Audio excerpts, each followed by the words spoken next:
Bonsoir à tous, bienvenue pour nos pronostics tennis du lundi 24 juin 2019. Comme chaque soir, je salue tous nos abonnés, je vous remercie de la confiance que vous témoignez à cette chaîne depuis sa création, c'est-à-dire le 9 mai dernier. Si vous nous découvrez pour la première fois, vous êtes un passionné de paris sportifs ou même un passionné de tennis, vous pouvez vous abonner si vous le souhaitez. On fait un bilan de ce que je vous avais proposé donc en pronostic lors de la vidéo hier soir, pardon. Donc sur notre chaîne YouTube, je vous avais proposé Goffin prend 1-7 à Federer parce que la cote me paraissait assez sympa à 2,40. Malheureusement, ce pronostic n'est pas passé. Bon, je vous avais proposé une mise raisonnable 1%. Ça aurait pu avec un tie-break, mais il faut dire bravo à Federer, hein, parce que tous les tournois qu'il joue, il va au minimum en demi-finale, voire en finale, voire il les gagne. À 37 ans, bah, il fait vraiment pas son âge sur le court. Bon, un peu de temps en temps retour de service, mais j'aimerais bien effectivement avoir son âge et avoir son retour de service. Donc bravo Federer. Bon, c'est vrai que ça, c'est pronostic. Un joueur prend un set, ça fait le deuxième que je vautre cette semaine. C'est pas ma spécialité et pas certain que je reproduise ce genre de pronostic. En deuxième pronostic que je vous avais proposé sur notre groupe Telegram dans la soirée, je vous avais proposé Kenin gagnante contre Benkik. La cote était à 2,53. Pourquoi je vous ai proposé ce pronostic? Parce qu'en discutant avec plusieurs membres Telegram, j'estimais que c'était une finale, c'était 50-50, que Benkik était un peu supérieur à Kenin, mais que Kenin était en pleine progression et que Kenin avait 50% de chance de battre Benkik. Bon, ça aurait pu tourner dans le sens inverse. Je vais même pas jouer au fanfaron parce que j'ai un pote sur Telegram qui a lancé le contraire et qui m'a fait gagner un bet avec Benkik hier. Il se reconnaîtra. Salut l'ami, donc je ne vais pas faire le fanfaron. Pour demain, ce sont les pronostics spécial abonnés. Alors, j'ai pas eu beaucoup de retours hein, de votre part pour les pronostics de demain. Alors, peut-être que le dimanche soir, c'est pas l'idéal avec le week-end. Donc, on gardera effectivement la journée du mercredi soir pour les pronostics abonnés pour les matchs du lendemain le jeudi. On va garder comme ça une fois par semaine. Donc, j'en ai quand même néanmoins deux. J'ai un premier pronostic de la part d'un habitué, salut Yann, qui nous propose un pronostic que je trouve assez sympathique. Il a retenu plus exactement Zoumour contre Ebden. Alors Ebden, pas terrible, il a fait quelques matchs de préparation sur herbe qui étaient un peu mieux, mais pas non plus contre des cadors. Lors des tours principaux sur gazon, et ben effectivement, il a perdu contre Herbert, il a perdu contre Albot. Mais ça fait un moment que Ebden n'est pas en super forme. Zoumour, bah, contrairement à ce qu'on croit, c'est un bon joueur sur gazon. Alors, il n'a pas encore joué de match sur gazon cette année, mais l'année dernière, il a gagné tout de même le tournoi d'Antalya. Il défend son titre, donc je pense il a beaucoup de points à défendre, donc je pense pas qu'il va prendre ce match à la légère. La cote est même très sympa puisque Zoumour est à 2,30. Alors moi je dis Yann bravo parce que ce pronostic, il est même très probable que je le lance parce qu'il tient complètement la route. Le deuxième pronostic est un pronostic d'un de nos membres Telegram, Mike. Salut Mike, qui nous propose un pronostic sympa aussi, qui nous propose Jarry contre Cuevas. Cuevas qui n'a pas encore joué de match sur gazon cette année. Bon, qui est correct sur gazon. Il a tout de même battu l'année dernière Muller, mais qui était en fin de carrière.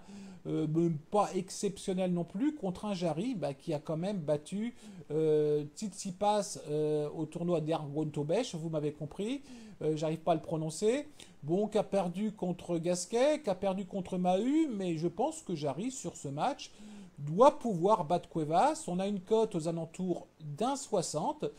Moi, je dis que ce pronostic peut passer. Sans souci, il ne faut pas exagérer, parce qu'il n'y a aucun pronostic qui passe sans souci. Merci Mac de ton pronostic. Je passe aux meilleurs commentaires que j'ai eu de la journée d'hier. Donc le temps de trouver la page. Je remercie Louis Ribaud qui m'a conseillé d'ouvrir. Alors, salut, je pense que ce serait très bien que tu fasses un suivi de bankroll sur Bet Analytics, qui est anciennement Bet Bankroll. On y revient d'ici quelques secondes. Très bonne idée, Louis. Ça sera beaucoup plus présentable pour les abonnés. Tony, bravo Tony pour ton pronostic de la journée d'aujourd'hui. Tony nous avait proposé Gasparian qui gagne un set, elle a gagné le match, plus Cornet qui gagne le match, Cornet a gagné avec une cote de 2,23. Et ben écoute Tony, bravo. Je termine donc par la présentation de notre suivi, hein, puisque je vous ai toujours dit que j'assumerai un suivi qui soit positif ou négatif, mais je vais m'arrêter encore une nouvelle fois sur la gestion de démise. Alors ceux que ça n'intéresse pas, je comprends très bien, vous coupez la vidéo à ce moment-là, mais il y en a d'autres effectivement qui peuvent être très intéressés par la suivi démise. Alors j'ai suivi le conseil de notre abonné, où c'est vrai que c'est plus présentable, on a le nombre de paris, on a le bénéfice depuis le début du mois, pour une bankroll de 1000 euros. On a le rendement, on est à ce jour à 15,56% de rendement depuis le 1er juin, ce qui est correct. Et on a l'augmentation du capital, hein. Et puis après, on a une courbe qui est assez intéressante. Alors, je reviens un peu sur, pour finir ma vidéo très rapidement, sur le pourcentage d'émises que je vous conseille. Il est évident, certains membres de Telegram m'ont dit, mais moi, tes pourcentages de mise, je ne les suis pas, et c'est normal. Il est évident que quand j'ai démarré, moi j'ai démarré avec un capital de 30, 40 ou 50 euros, je ne lançais pas 1%, voire 1,5% sur mes paris, parce que quelqu'un qui a un capital de 30 euros, il a fait une augmentation de son capital de 7%, il a gagné 2 euros. Si tu gagnes 2 euros pour ton investissement que tu fais depuis le 1er juin, tu ne vas pas effectivement suivre cette gestion de mise. Moi, j'explique cette gestion de mise parce que mon métier, j'aime pas trop parler de moi, mais je forme des investisseurs au paris sportif, hein, qui préfèrent, je dirais, prendre le risque de leur trésorerie en paris sportif plutôt qu'en placement assurance vie ou autre. Quand j'explique cette gestion de mise, hein, c'est-à-dire qui est très importante, il faut comprendre que lorsqu'un investisseur, et on en a parmi nos abonnés, il a par exemple un capital de 20 000 euros, eh ben, il a tout de même, au 23 juin aujourd'hui, il a augmenté de 7% son capital. C'est-à-dire qu'au jour d'aujourd'hui, il a gagné 1400 euros avec ses 20 000 euros. C'est plus qu'un salaire, hein, c'est plus qu'un complément de revenus. Le mois dernier, il a gagné 600 euros. Mais il est évident que cet investisseur, lorsqu'il a 20 000 euros, il ne va pas lancer 10 000 euros sur un pari. Moi, quand j'avais 30 euros, 40 ou 50 euros de capital, j'étais comme vous, les gars. Moi, je lançais 10, 15, 20, 30%. Mais néanmoins, je dirais même avec une petite bankroll, je dirais que néanmoins, il faudrait presque suivre cette gestion de mise. Maintenant, c'est quoi le rêve de tout le monde? Et moi, je suis passé par là. Bah, c'est quand on a 30 euros, on se dit, bah, si je peux en faire 1000 euros, 2000 euros ou 3000 euros, je vais essayer de les faire. On peut les faire, attention, on peut les faire, mais c'est moins grave, je dirais, de perdre 30 euros. Ça fait chier, attendez, attention, 30 euros, c'est une somme, mais ça fait chier. Mais c'est moins grave de perdre 30 euros que de perdre 20 000, 30 000, 40 000 euros pour des abonnés qui ont ce capital. Donc c'était ça l'objectif de la chaîne que j'ai fait depuis le départ, c'était de pouvoir expliquer ma gestion de mise, pour pouvoir expliquer qu'il est possible de gagner dans les paris sportifs. Alors attention, je m'avance un peu beaucoup, hein, parce que si ça se trouve, à la fin du mois, on est à moins 150 euros sur nos paris. Mais c'était pour bien expliquer qu'avec une gestion de mise, vous ne perdrez jamais tout votre capital. Je vous l'ai déjà dit, mais je préfère le redire. Et on le voit. Par exemple, on a une série de grosses cotes. J'ai fait des tests de grosses cotes la semaine dernière où j'ai perdu 1, 2, 3, 4, 5, 6, 7, 8, 8 paris sur 9.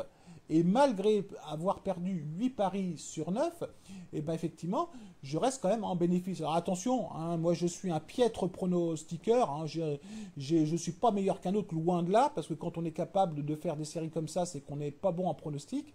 Mais je me rattrape, si vous voulez, dans mes pourcentages et dans mes gestions de mise. Alors vous aurez en commentaire le lien de ce suivi de bankroll qui vous permettra au jour le jour de voir où est-ce qu'on en est.